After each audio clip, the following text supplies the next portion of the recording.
हाँ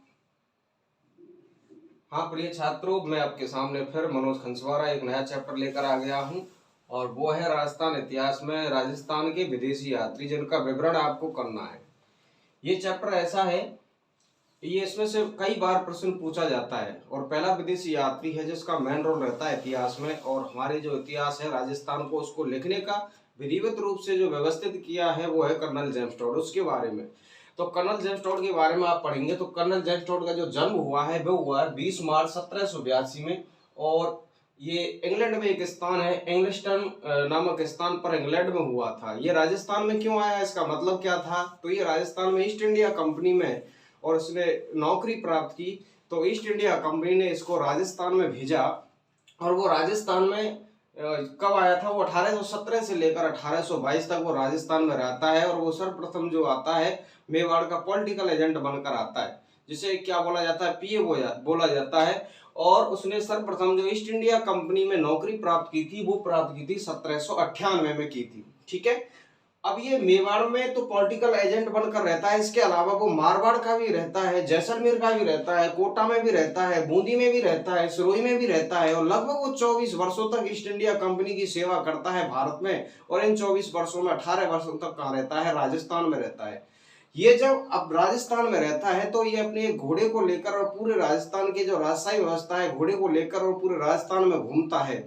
और राजस्थान के इस सामंतशाही व्यवस्था पर या फिर राजस्थान की राजशाही व्यवस्था पर और एक क्रमबद्ध तरीके से लेख लिखता है। और वो 1822 में इंग्लैंड चला जाता है और 1829 में विधिवत रूप से और इतिहास को लिखते हुए और सर्वप्रथम और वो मेवाड़ के इतिहास को लेकर और पुस्तक छापता है। और वो पुस्तक जो पहली है वो है कौन सी? Annals and antiquities of Rajasthan. ये पुस्तक पहली बार छापता है, वो छापता 1829 में। ये दो भागों में बटी हुई है। पहला भाग है, प्रथम भाग 1829 में छापता है।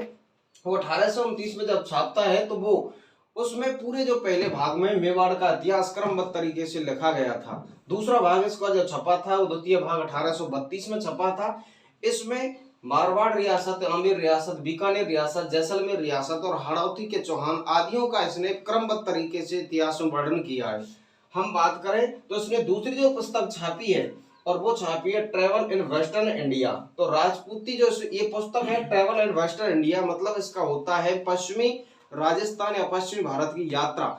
ये पश्चिमी भारत की यात्रा में पूरे राजस्थान के वृत्तांत को या राजस्थान में जो घूमा है या यात्रा की है उसके वृत्तांत को या इंडिया में जब रहा था उसके वृत्तांत को इस पुस्तक में इसने लिखा है। और इसमें जो इसने पुस्तक में जिक्र किया है वो राजपूत की परंपराओं को, इसके अलावा अंधविश्वासों एवं मंदिरों की पूजा आदि का विवरण इस पुस्तक में किया है।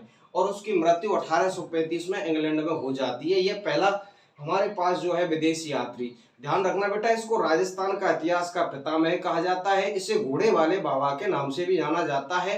और मैं आपको बता दूं, घोड़े वाले बाबा के अलावा इसे घोड़े की मजार, अब घोड़े वाला बाबा के नाम से जाना जाता है कर्नल जेम्स टोड को। और जो घोड़े की मजार है वो घोड़े की मजार है तारागढ़ दुर्ग अजमेर में है। और एक घोड़ों का तीर्थ स्थल होता है वो है आलम जी का दौरा बाड़मेर में है। ठीक है।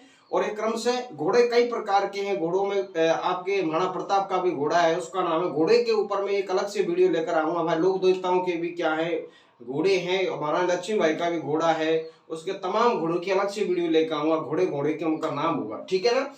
अगला जो इतिहासकार है, हम बात करें अगले जो इतिहासकार है, हाँ एक चीज, राजस्थान के इतिहास का पिता घोड़े वाले बाबा एवं सर्वप्रथम राजस्थान के इतिहास को क्रमबद्ध तरीके से लिखने वाला एवं राजस्थान के सामंती व्यवस्था पर लेख लिखने वाला वो कौन था? कर्नल जेम्स टोड था। इसने अपनी पुस्तक में हमारे इस क्षेत्र का सर्वप्रथम नाम रजवाड़ा और या राजस्थान या राजस्थान दिया था, इस भूभाग का, राजस्थान भूभाग का। अगला जो विदेशी इतिहासकार है उसका नाम है doctor Luis P Tessitori, LP Tessitori कहा जाता है इसे।